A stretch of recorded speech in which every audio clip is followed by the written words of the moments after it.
Ya, assalamualaikum warahmatullahi wabarakatuh. Waalaikumsalam warahmatullahi wabarakatuh. Balik lagi di channel gue sendiri Panji Buana. Jadi kita lagi ada di Telaga Cebong di Sikunir. Dikarenakan suatu hal yang menggalaukan terjadilah kita di sini.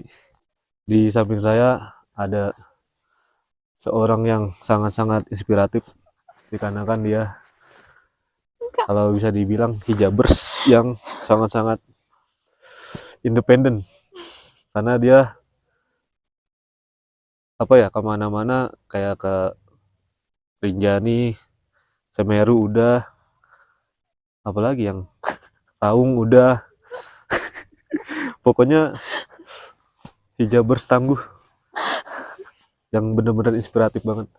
Nah, di sini mungkin ada sedikit-sedikit yang bisa menjadi pelajaran lah, yang bisa diambil pelajaran dari Mbak Farah. Sebelumnya perkenalkan diri dulu, Mbak. Hai, Nah, panggil aja Farah. Kalau dibilang inspiratif, enggak ya. Saya juga selalu belajar, masih pendaki cupu. Cuma ya modal pengen doang sih. Pokoknya kalau mau nanjak berangkat udah gitu aja. pokoknya Mbak Farah ini salah satu sosok, kalau buat gue dia benar-benar inspiratif karena yang menjadi inspiratif gear-gearnya, jadi bisa jadi wishlist buat gua sendiri kalau misalnya mau mendaki.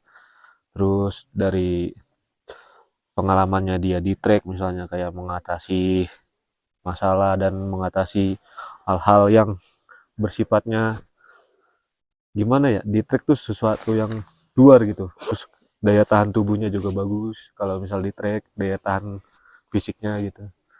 Nah, di sini gua akan bertanya beberapa tips dari Mbak Para yang mungkin udah sering kemana-mana untuk tips dasar nih supaya kalian-kalian yang baru mulai mendaki bisa tahu nih peralatan apa aja nih yang gue pengen, apa yang harus gue bawa ketika gue di gunung untuk mengatasi kedinginan, mengatasi kelelahan, mengatasi lain-lainnya lah ibaratnya.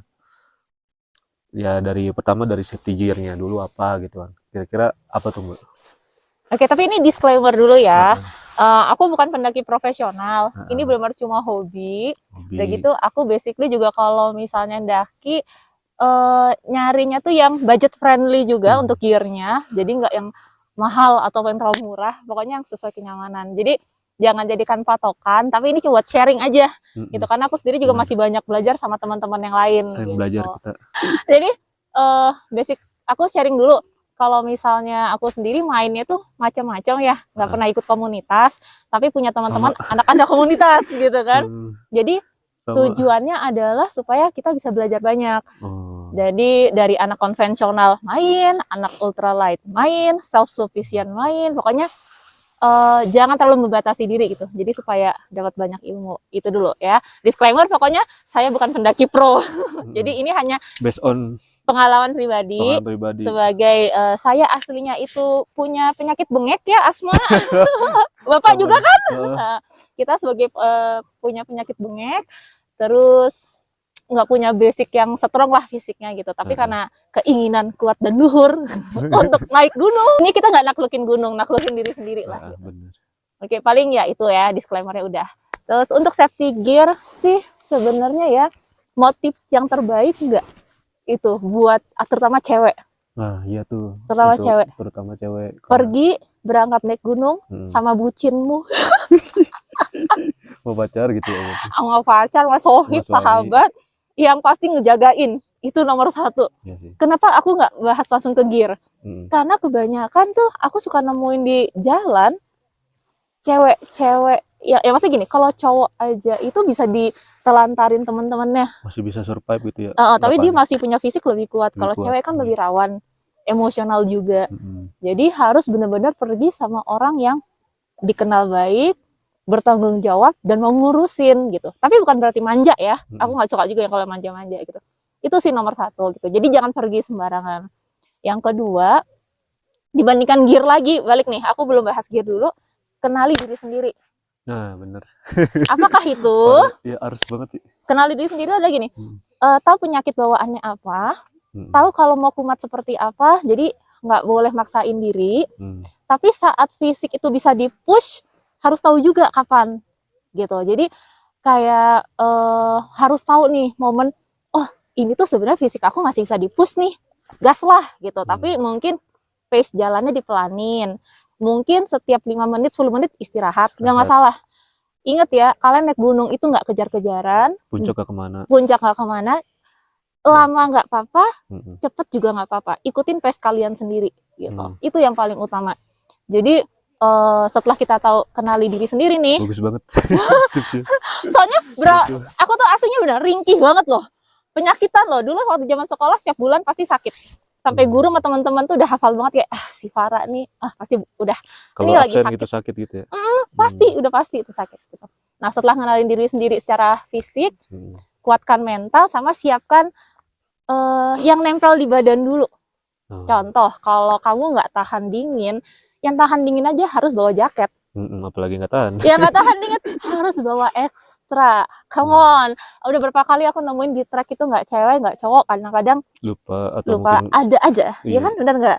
Contohnya nih Bang Panji nih, kalau di grup paling rajin tau nggak ngingetin.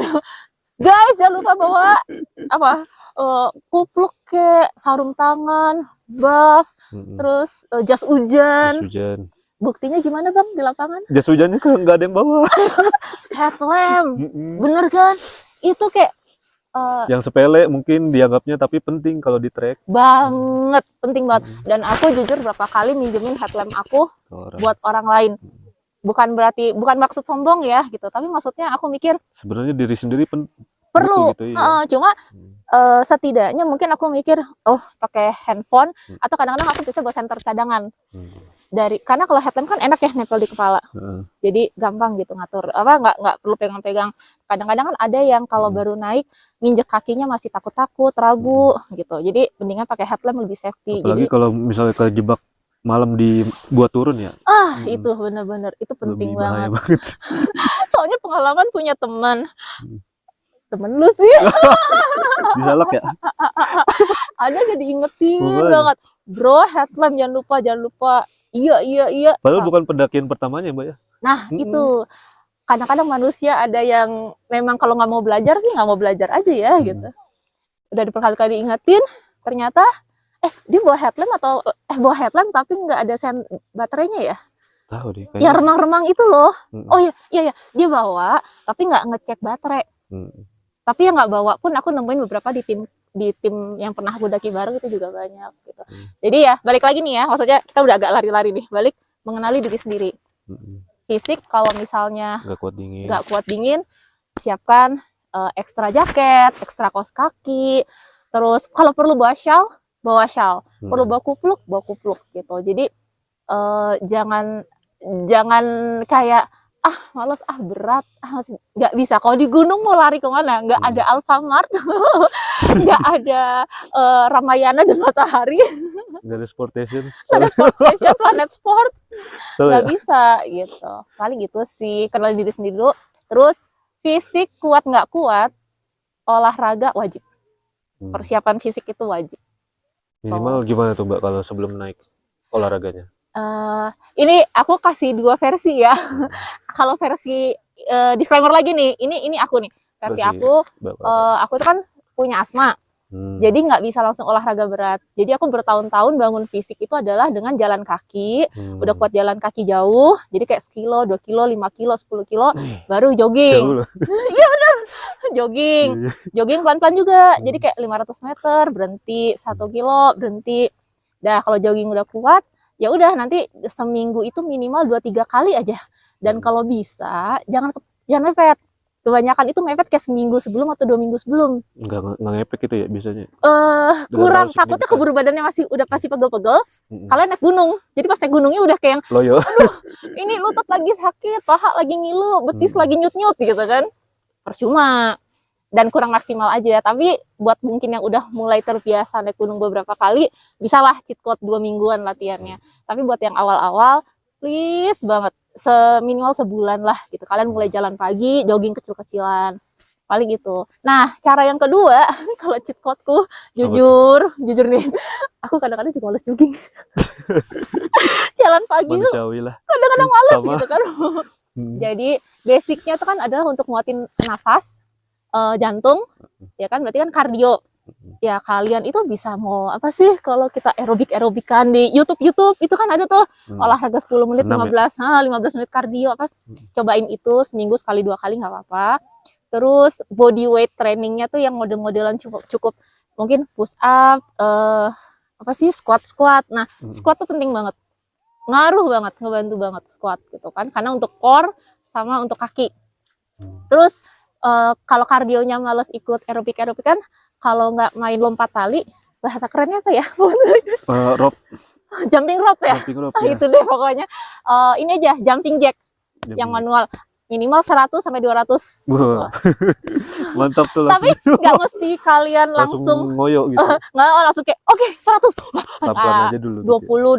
20 boleh, 50 boleh. Tapi minimal ya 100-an lah gitu. Jadi misalnya kalau aku cheating codeku ya, misalnya seminggu itu minimal 3 kali olahraga, itu squatnya 50 sampai 100, push up itu paling cuma cukup lah 20 gitu kan, plank buat tambahan kalau mau, terus si jumping jack itu loncat-loncat lah pokoknya, intinya sekitar 100 sampai 200 kalian, itu aja udah cukup membantu daripada tidak sama sekali.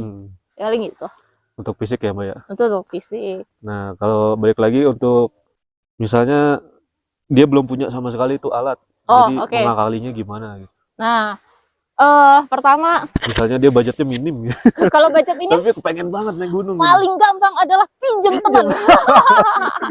Karena saya juga demikian, awal-awal juga sama sih saya juga. Maksudnya apa ya, nggak usah malu lah, namanya gini, daripada kalian maksain beli ternyata kalian tidak suka dengan kegiatan ini kan, mubazir. Saya orangnya soalnya frugal. Agak minimalis dan perhitungan lah sama uang gitu, jadi pinjam itu nggak apa-apa. Dan sekarang itu banyak juga penyewaan alat. Jadi ya, ingat, zaman sekarang itu teknologi, tinggal googling aja semua keluar. Cukup cari di Google penyewaan alat terdekat, pasti keluar gitu. Yang penting kalian niat untuk nyari gitu. Jangan alasan kayak gue tuh nggak punya, gue nggak sempat nyari. Ya nggak usah naik gunung cuy gitu kan. Paling itu. Sama kalau aku sih saranin yang dipakai pribadi itu misalnya kayak sepatu. Minimal punya sendiri gitu. Kalau misalnya memungkinkan punya sendiri, karena akan lebih nyaman gitu. Sepatu, jaket, karena sizingnya kan yang sizing kalian pas. Sisanya sih kalau ukuran apa, untuk modelan tenda, terus nesting, kompor, kalian bisa sharing kok gitu. Jangan jadikan itu kayak kepikiran aduh nggak ada. Tetap harus ada yang punya di dalam tim. Paling itu aja. Ya minimal yang melekat kayak gini. Nah, ya betul. Ini udah contoh nih. Yang penting melekat di tubuh sendiri dulu. Bukannya egois, tapi memang kalian ibaratnya kalau kalian apa ya? Prinsipku sih gini, jangan sampai merepotkan orang lain. Iya sih. Karena ketika keadaan terdesak, orang lain pun pasti memikirkan dirinya sendiri. Betul. Jujur ini sekalian sharing tambahan ya. Ya kita cerita aja gitu, maksudnya kita realnya gitu ya. Realnya itu gunung itu adalah trip melelahkan sekali dan tidak bisa diprediksi. Betul. Ada hal yang random aja gitu. Ada aja dramanya. Apakah dari alam tiba-tiba cuaca berubah-ubah, dari temen tiba-tiba mood berubah. Itu tuh ngaruh banget. Jadi kalau apa, ada temen yang tiba-tiba bad mood atau apa, itu bisa merusak. Soalnya capek itu mempengaruhi sangat-sangat mempengaruhi mood loh. Betul. Dan orang tuh langsung ketahuan aslinya egoisnya. Egois enggaknya, nah itu khusus yang tadi gue bilang kan awal-awal, cewek itu bawa bucinnya, siapa TTM-nya atau siapanya lah terserah, yang ngebucin sama dia, itu nanti ketahuan bucin beneran atau cuma bucin di kota doang. Itu diuji loh kalau di gunung. Apakah di kota dia bucin, di gunung udah terserah lu, misalnya ada apa-apa itu ada. Pernah ngalamin, ditanya dia yang PDKT gitu kan, tapi ternyata ditinggal dong gitu. Jadi akhirnya ya jalannya nggak kita juga gitu, bukan sama yang ngajak malah. Itu deh pokoknya ketahuan ya Bang ya. Ketahuan sih kalau lagi di gunung. Karena satu, treknya aja udah capek, bawa barang berat, ya kan. Cuaca ya entah bisa panas, entah bisa hujan. Pasti susah lah jaga mood gitu. Kadang-kadang kalau orangnya bukan yang tipe enjoy, ya ada yang bete lah atau tersinggung dikit marah lah, jadinya drama. Kalian mau healing, ntar malah sinting. Itu saya juga baru berapa kali belajar untuk self sufficient. Jadi pertama, self sufficient apa tuh? nah self sufficient itu jadi kalian kan ada tim yang konvensional itu biasanya kayak tenda, nesting, kompor, itu kan sharing. Kalau self sufficient, satu orang itu membawa semua sendiri. Tapi boleh bawanya yang konvensional tuh yang kadang-kadang kompornya masih gede gitu kan, tendanya yang masih freestanding kayak gini nih, freestanding itu kan berat. Tapi kalau ada pilihan lain itu adalah lebih ke nggak mesti ultralight ya. Jadi kalau ultralight itu kan barang-barangnya benar-benar ringan nih. Kita bisa pilih barang yang lighter, lebih ringan. Intinya untuk 1P atau 2P yang kita bawa. Jadi nggak usah bawa barang berat-berat, tapi satu orang, satu carrier isinya lengkap. Tenda ada, nesting ada, kompor ada, selain kayak sleeping system, terus logistik. Baju ganti, itu semua bawa sendiri. Kenapa ini menurut aku tuh penting dan lebih safety, karena kalau sampai nauzubillah min dzalik, amit-amit terpisah dari tim atau apa-apa, buat survive. Kemungkinan survive-nya akan lebih tinggi karena obat kamu ada di tas, logistik kamu ada di tas, apalagi tenda kamu ada di tas. Jadi kayak kapanpun bisa lebih safety gitu, buka tenda, buka apa gitu ya. Udah. Itu makanya kalau Mbak Farah kalau misalnya pun jalan sama tim dari tim gua yang namanya berangkatin, dia prepare-nya mantep banget, mau dari logistiknya semuanya tuh ada gitu. Jadi dia buat diri sendirinya udah, misal kenapa-napa buat survive udah ada gitu. Dan parah bisa sih. Sharing juga, maksudnya mantep. Bukan berarti harus egois ya gitu, tetap bisa sharing kok sama teman-teman gitu. Tapi at least itu adalah gini, kalau aku sih lebih kesadaran kayak gimana ya, aku naik gunung tuh sebenarnya takut. Worry itu banyak gitu kan, kayak aduh nanti kalau di atas gimana gitu. Prinsipnya nggak mau ngerepotin orang lain, dan kalau bisa ngebantu orang lain justru. Gitu kan. Tapi kalau nggak bisa ngebantu orang lain, minimal diri sendiri itu udah prepare. Nah itu yang penting. Makanya aku lebih milih self sufficient. Paling itu sih lebih aman aja, karena takutnya kenapa-napa. Apa sih? Contohnya yang waktu di Salabintana, kita nggak bawa semprotan, Mbak Farah bawa, nah itu tertolong banget tuh kita semua. Ini ya jalur macet ya. Makanya gokil banget itu kalau nggak ada semprotan. Aku suka iseng emang kalau back, aku kan juga nggak cuma naik gunung ya, kadang-kadang backpackeran kere naik turun bus gitu kan. Nah kadang-kadang nebeng truk. Serius? Pernah naik puso. Itu jadi kayak harus ada prepare P3K gitu loh. Jadi nah minimal tuh biasanya kayak siapa Detol. Itu kan bisa buat antiseptik luka, antiseptik dadakan. Dan waktu itu aku pernah kena pacet di Tambora. Gue kasih Detol, ternyata mempan. Dan nggak ngebekas gitu kan. Habis itu aku mulai rajin lah bawa-bawa yang kayak gitu. Terus kalau kemarin yang Selbin, karena tahu ada pacet, mau nggak mau bawa si Autan. Parah sih. Itu trik bikin trauma. Soalnya ya gue juga takut. Jadi harus bawa. Itu minimal untuk diri sendiri dulu, selamatin gitu kan. Ternyata bisa kepake buat temen kan. Iya. Ya bagus itu dong. Dari contohnya dari itu aja. Perjalanan at least kalau kita udah prepare dengan baik, lebih menyenangkan. Kira-kira apa lagi Mbak yang menjadi hal-hal yang perlu diperhatikan selain itu untuk yang baru-baru mulai gitu? Apa ya? Misalnya izin dari orang tuanya gitu. Iya itu ngaruh bang. Maksudnya kalau aku percaya itu ngaruh. Minimal tuh harus izin dengan orang terdekat. Kalau masih punya orang tua ya ke orang tua. Kalau saya punyanya kakak atau tante, om, harus izin gitu. Karena kalau punya istri ya izin sama istri. Itu gue salut loh sama si Bang Panji ini. Jadi karena ada beberapa kan pendaki-pendaki tuh bandel ya. Maksudnya istrinya sebenarnya nggak kasih izin, tapi bodo gue jalan gitu kan. Kalau Bang Panji ini sejauh yang saya lihat, alhamdulillah selalu pamit sama bininya. Ridho istri itu menjadi rezeki suami gitu. Itu sih yang selalu dipegang. Dan buat anak tuh izin restu orang tua yang sih aku percaya penting. Yang penting jangan mengkhianati kepercayaan dari yang udah percaya sama kita sih, intinya gitu. Ya, tuh setuju. Dan jangan pamitnya perginya sama temen cewek, taunya pergi sama temen cowok atau yang bandel-bandel gitu deh, gitu kan. Jangan ya. Bilangnya naik gunung, nggak taunya ke yang lain. Jangan, kita anaknya anak baik-baik, lurus-lurus Hmm. aja. Oh, insya Allah Dapat aman. temannya juga baik, kalau kita baik dapat teman-temannya juga baik. Insya Allah. Setuju, setuju, setuju. Itu setuju. di kita juga ini pengaruh banget, kitanya baik Kayak- dapat temannya baik. Kayak apa sih teori daya tarik atau Hmm. apalah itu. Jadi kalau misalnya kita baik, insya Allah tuh lingkungan-lingkungan dapatnya baik aja gitu. Itu Yang benar. nggak baik makin menjauh biasanya gitu. Sempat akan pasti dapat lah teman-teman Seleksi yang alam. aneh-aneh aja gitu kan. Hmm. Tapi nanti akan terkikis Seleksi sendiri. alam, iya. Betul, setuju. Seleksi alam sendiri ntar nanti hilang sendiri kok. Tenang aja. Dan beberapa temen yang dari YouTube kayak Aida gitu kan, dia bilang sendiri nggak nyangka ya dapat temen yang sefrekuensi yang lurus-lurus gitu. Nah ya itu Aida itu juga anak baru banget naik gunung ya, pernah naik gunung bareng kita. Dia sampai ngomong gitu. Aku salut ya, dia itu sebelum naik gunung itu sempat Izin. satu izin orang tua udah pasti, dia udah jauh-jauh hari kan, karena orang tuanya cukup ketat ya, protektif. Terus aku dikenalin dari temennya teman Panji, terus yang Kak ini ada anak baru mau naik gunung nih namanya Aida gitu kan. Terus Aidanya kontak aku gitu kan, Kak gimana, terus nanya-nanya. Dan aku appreciate dan ngerasa kayak dihargain karena dia tuh nanya.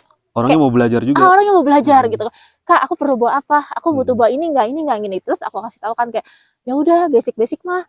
Kamu yang penting nempel di badan dulu, sepatu, jaket ya. Terus kalau misalnya mau bawa sleeping system kayak apa sih namanya matras sama sleeping bag gitu kan disiapin. Terus trekking pole ngebantu banget dan itu bener-bener nyimak dan oke Kak, terus dia hari H nyiapin itu semua gitu. Jadi aku tuh kayak seneng gitu, maksudnya aku didengar. Terus sama kayak apalagi ya waktu itu ya aku lupa deh, ada persiapan apa gitu dia nanya dan dia siapin gitu. Sama satu dia suka olahraga. Iya. Jadi aku nggak worry gitu kalau ngajak gitu. Walaupun pernah juga kok aku nemenin temen yang nggak biasa olahraga, ya paling kewalahan di trek. paling gini kejadiannya adalah kalau misalnya kita jalan tuh trekking saya kayak gede gitu ya. Dari bawah sampai atas sampai surken 5 jam 6 jam, ya mungkin 8 jam, bisa 10 jam, bisa 12 jam gitu. Selama balik lagi. Selama kita prepare alat kayak headlamp. Nah, headlamp kan penting. Mau ketemu malam, kita nggak akan takut. Kalau bawa jaket, ketemu udara dingin, kita nggak akan khawatir lah ibaratnya. Kalau hujan, udah ada hujan. Jadi nggak kayak, aduh kita harus cepet-cepet sampai ini nih base camp, keburu gelap. Kenapa nggak ada headlamp? Kita nggak bisa nge-push fisik sembarangan, itu nggak bisa. Kalian bisa kolaps gitu kan. Terus kayak aduh dingin banget nih, gimana kalau misalnya nggak ada jaket, terus kalian aduh hipotermia lagi. Nah itu yang banyaknya kejadian di gunung yang maaf ya, yang kayak meninggal atau gimana ya gitu ya Mbak ya. Takutnya karena kelalaian, khawatirnya tuh banyak karena kelalaian. Balik lagi sih intinya. Usia itu sebenarnya kan ya udah qadarullah ya dari Allah gitu. Cuma yang aku suka lihat itu adalah preparationnya gimana. Itu kan ikhtiar ya, usaha gitu. Terus balik juga teman-temannya gimana? Apakah ditinggalin? Atau ditemenin? Atau sekedar ditanya, lo nggak apa-apa? Oh ya udah gitu kan. Padahal udah udah setengah. Ya kayak gitulah. Paling aku kayak kemarin tuh sempat ngobrol pas lagi turun gunung sama kan ada kejadian di Lawu tuh ya. Aku nggak akan sebut detailnya ya, mungkin kalian tahu juga. Intinya tuh aku sempet kayak yang waduh kok timnya sebanyak ini loh manusianya gitu. Kok kayak nggak ada satupun yang ini anak sakit. Jujur nggak mungkin orang yang sehat walafiat nggak punya penyakit bawaan aja bisa AMS. Gimana orang yang punya penyakit bawaan jalan di gunung 1 kilo 2 kilo atau udah sampai pos 1 pos 2 aja itu pasti udah kelihatan gejala sakitnya, nggak mungkin enggak. Tapi ternyata dia dibawa sampai di area camp yang jauh dari base camp. Jalur yang di itu juga lumayan, jalur dinaikinnya tuh lumayan banget. Terus sempat ngobrol sama porter sama guide gunung yang itu tapi dari sisi lain gitu kan. Terus dia bilang aku bilang pertamanya, Bang kalau aku marah-marah kayak kok ini bisa-bisanya sih kayak kurang care teman-temannya gitu kan. Kenapa nggak dibawa turun? Orang manusianya sebanyak itu nggak mungkin nggak keurus ya nggak sih? Apalagi cewek sendiri lagi kan. 2 orang turun juga nggak rugi kan? Betul. Terus habis itu ya si abangnya juga ngomong, iya sih Kak, aku juga kalau ngeliat ini tuh miris ya. miris banget, nggak beres. Apalagi ini kan kayak perkumpulan ya gitulah ya, mungkin klub atau apalah gitu. Jadi kok kelihatan Bisa. banget nggak care-nya gitu. Cuma ya balik lagi nih disclaimer, kalau di situ kan mereka udah pernah ngeluarin berita acara ya. Tapi Kronologinya. jujur, mohon maaf kalau lihat dari berita acara pun kayak Agak kurang maksimal nggak sih gitu. ada poin-poin yang sekiranya harusnya nggak begini gitu. Heeh. Kalau menurut kita ya. Kalau Maksudnya menurut saya gitu Ibu. karena gini, aku naik gunung tuh, mohon maaf saya aslinya introvert, jadi punya teman tuh dikit. Sama saya juga. Makanya kita nyambung. Heeh. Jadi aku satu tuh pertama kali naik gunung selektif banget milih teman. Cuma mau sama teman yang bener-bener tahu kalau dia peduli sama aku. Itu nomor satu. Yang kedua, ketika udah join gabung sama tim lain, yang aku kan mulai memberanikan diri ya, kayak ikut tim lain gitu. Nah itu sambil belajar, ini gimana sih, ini gimana sih, gimana. Nah dari situ tuh banyak kejadian lah, ada yang timnya bagus, ada timnya berantakan gitu. Nah aku dari situ bisa ngelihat juga macam-macam orang, yang persiapan itu kelihatan banget, yang nggak persiapan lebih kelihatan lagi gitu kan. Jadi ya kalau namanya orang sakit nggak mungkin nggak kelihatan. Jujur deh, apalagi punya sakit yang cukup serius. Nah gitu. Kalau udah kelihatan sakit jangan dipaksain sampai atas, sampai tempat campnya gitu ibaratnya. Betul. Udah aja temenin ke bawah 1-2 orang, nggak ada ruginya. Ntar kalau mau naik lagi tinggal naik gitu. Berkorban lah, maksudnya kayak ya puncak nggak akan kemana sih. Betul, mungkin kayak aduh nanggung udah sampai sini, tapi bayangkan kalau posisinya dibalik. Kalian yang sakit, masa sih kalian nggak mau ditolong sama teman kalian gitu. Aku sih ngeliatnya kayak gitu. Karena ingat gak Bang, yang kita ke Ciremai siapa yang muntah di jalan? Si Faisal. Itu kan badan oke gitu ya, laki gitu. Tapi kalau dia tuh lucu. Kebanyakan minum. Belum aklimatisasi dengan baik. Semangat naik, minum apa ya? Just Juice apa Nutrisari gitu. Kesebut merek, pokoknya yang minuman saset-saset gitu. Kalap, klok. Habis aja 1 liter sendiri ya. Nggak lama jalan. Padahal udah pernah ke Semeru, cuma nggak jaminan sih kalau begitu. Nah iya. Nah lucunya itu maksudnya gini, bukan lucunya, maksudnya aku tuh sebelum dia muntah pun kita udah ngeliat dia udah mulai, aduh udah pucet. Sebenarnya kita udah nawarin untuk udah nggak usah dilanjutin, cuma ya gimana ya. Nah maksudnya, nah nih balik lagi, kita bisa ngeliat kok gelagat-gelagat orang yang tidak sehat gitu kan. Nah ada dua solusi. Satu, biarkan dia istirahat, lihat pastiin fisiknya oke apa enggak bisa lanjut, kita lihat dulu. Kalau emang bisa lanjut nggak apa-apa, tapi pastiin emang dia bisa lanjut gitu. Dan selalu diliatin juga jangan. Maksudnya diawasin, diliatin maksudnya apakah ini bener maksa atau bener sanggup. Kan kadang orang suka nyanggupin tapi fisiknya sebenarnya ya gitulah. Iya, tapi jadi alhamdulillah ya. Iya, pasti kelihatan kan yang orang. Coba deh, Bang Panji ini suka banget tuh punya teman baru ngajak naik gunung. Tapi alhamdulillah sih selama ini ya bukan takabur, takabur lagi mungkin. Alhamdulillah masih dikasih kemudahan lah ibaratnya. Orang-orang baik juga dicari dapat kemudahan di jalan gitu. Tapi kita bisa ngeliat orang warna-warni gitu, dari yang sama-sama pemula, ya kita bukan pemula berarti cupu ya gitu, enggak, maksudnya sama-sama baru naik tapi ada yang udah well prepared, ada yang nggak prepared, itu kelihatan. Ada yang udah naik berkali-kali tetap aja punya tenda, udah daki ketiga sama aku, nggak tahu daki keberapa sama Bang Panji ya, lebih sering tektok sih kalau gitu terakhir. Tapi dia punya tenda sampai daki ketiga kalinya pun belum bisa bikin tenda sendiri. Kan kayak aduh Bang, lu bikin tenda sendiri loh, dicoba. Itu salah satu persiapan. Itu adalah kalau punya gear baru dicobain sebelum nanjak. Soalnya bukan apa-apa, kayak tenda itu penting adalah ketika takutnya cuaca lagi jelek, kita harus bangun shelter cepat-cepat. Kalau kita sama sekali nggak tahu bentukan shelter yang mau kita pakai kayak apa, keburu hipo, keburu basah kuyup, ya nggak safety jadinya kan gitu. Tapi kalau dari bawah kita udah nyobain semua, ya nggak cuma tenda ya, misalnya kayak sleeping system kalian, kayak misalnya pakai matras jenis apa, cara makainya yang atas bawah yang mana gitu harus tahu. Kompor juga sama gitu kan, kompor kan kita banyak macam-macamnya tuh. Ada yang kembang, ada yang biasa. Dicobain ada gitu. Yang ultralight kayak punya Bapara. Enggak, ini mah murah meriah ini. semi light, lebih ringan tapi belum ultralight banget lah ini. Cupu lah ini. Terus tapi enak. Simple gitu. Nggak lumayan makan tempat. lah. Kadang-kadang kayak gasnya takutnya ada yang bocor apa enggak, daripada Nah. ketahuan di atas. Lebih baik dicek dulu. Betul sekali. Paling Di itu bawah. sih Di rumah lah ya. biasain. Jadi di rumah sebelum naik bangun-bangun tenda dulu. Tahu udah di atas, wah pasaknya ketinggalan. Mamam. Itu dia. Iya. Dicobain, Dicek lagi kelengkapannya. dicek lagi, double check lagi sebelum dibungkus. Itu sih. Basicnya itu aja. Kalau yang profesional Udah channel jauh lain lah. udah banyak, Udah bener, jauh. banyak senior. Enggak, gue nggak berani. Kalau Ini kita hanya masih pemula. sharing dari teman-teman cupu. Saya kere hore. Apalagi saya gearnya apa aja seperti ya gitu lah. Yang penting fungsi, yang penting kepake. Maksudnya jangan terlalu ngoyo beli mahal kalau emang nggak mampu. Kalau mampu alhamdulillah. Tapi kalau misalnya nggak mampu, banyak kok sekarang tuh pilihan-pilihan alternatif sudah banyak. Jadi jangan khawatir lah. Intinya itu ya Mbak ya.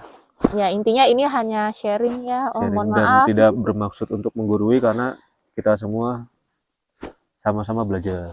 Sama-sama terus belajar lah gitu. Dan semoga aja di pendakian-pendakian selanjutnya di tim-tim yang lain atau tim kita sendiri tidak ada lagi yang kejadian Berkendara, seperti yang bermasalah, sebelum-sebelumnya tragedi, gitu. insiden. Nah, ya insiden begitu ya kan. Ya, diminimalisir. Minimalisir. Betul. Ya udah, paling itu aja. Mohon maaf ya, ini Mohon maaf. curhatan aja, sharing aja. Ini podcast pertama antara saya dan Bapara dan podcastnya Panji Buana ya kan. Ya semoga aja dengan sharing begini bermanfaat untuk kalian. Balik lagi kan channel gue di sini untuk supaya manfaat untuk kalian. Dan kita sama-sama belajar dan berkembang gitu. Bagaimanapun. Jadi nanti kalau dia mau kasih masukan juga boleh, bisa diskusi. Tulis di kolom. Di komentar. Dan maksudnya kita juga bukan kita ya, bukan channel gue soalnya. Nggak kalau menurut aku tuh channel semuanya sharing maksudnya kayak tanya jawab, terus pengalaman pribadi, cerita aja gitu, karena dari situ kita banyak belajar. Karena kita sendiri juga masih banyak banget kekurangan kan. Jadi gimana lanjutan? Ya jadi ya kita harus sama-sama belajar dan tidak boleh merasa paling. Ya. Intinya seperti itu. Mohon maaf kalau ada kata-kata yang kurang berkenan, yang salah. Ada kata-kata yang salah dan kita juga kan namanya juga podcast dadakan. Iya sih, ini nggak ada rencana, iseng banget. Ya semoga aja nanti di podcast selanjutnya banyak yang bisa lebih di-sharing. Entah dari Bapara ngasih masukan lagi atau dari teman-teman yang lain juga bisa. Pokoknya di channel ini tidak ada horor. Saya benci horor. Kita isinya kerandoman karena hidup itu serandom itu. Makanya parah sih, random banget hidup itu. Tapi randomnya harus yang menyenangkan dan bermanfaat. Positif lah intinya. Ya positif lah. Ya udah, paling itu aja dari kita berdua. Sip. Semoga tipsnya bermanfaat dan Amin. Semoga kalian bisa mengambil pelajaran dan hikmah. Begitupun juga kita bisa mengambil pelajaran dan hikmah dari komen-komen di komentar kalian. Sekian dari kami. Semoga bermanfaat lah. Dan gak bosan nonton channel gue yang kecil ini. Apa? Klik. Oh ya, jangan lupa klik dan subscribe, guys. Sama satu lo belum. Undangan buat nanjak bareng terbuka. Oh ya. Gimana ngundang? Enggak. Jadi Bang Panji biasanya tuh kalau nanjak dia kan suka ngasih tahu tuh, kita mau naikin kalau kalian mau ngajak Bang Panji atau misalnya join bisa banget gitu. Yang penting weekday. Tapi tim khusus weekday karena susah kerjanya susah untuk di weekend. Cuma dari situ dapat banyak teman banget ya. Iya, di grup kita namanya apa, Mbak? Berangkatin. Itu dari awalnya pendakian Lau via Cemoro Kandang. Yang isinya cuma 5 orang ya? 5 orang dan orangnya yang bikin grupnya udah cabut. Sekarang malah banyak. Ya, nggak banyak sih. Sekitar lumayan dan itu dari kerendoman semua. Kita nggak pilih-pilih. Kayak nemu aja dan alhamdulillahnya isinya orangnya oke. Beres semua. Tapi mayoritas buat aku menyenangkan dan ya orang baik-baik dipertemukan dengan orang baik sih. Gitu. Jadi kalau mau join kontak aja. Ya pokoknya lebih banyak sih kalau yang ngajak join orang-orang Bandung sih. Pokoknya orang Bandung juara banget sih kalau untuk pertemanan gitu. Pokoknya terima kasih sudah menonton Sip. video ini. Share jika kalian merasa video ini bermanfaat, dan salam apa? Salam. Salam Pagi olahraga. Buana. Salam olahraga gitu. Dah, Salam lestari. assalamualaikum. Dadah. Assalamualaikum warahmatullahi wabarakatuh.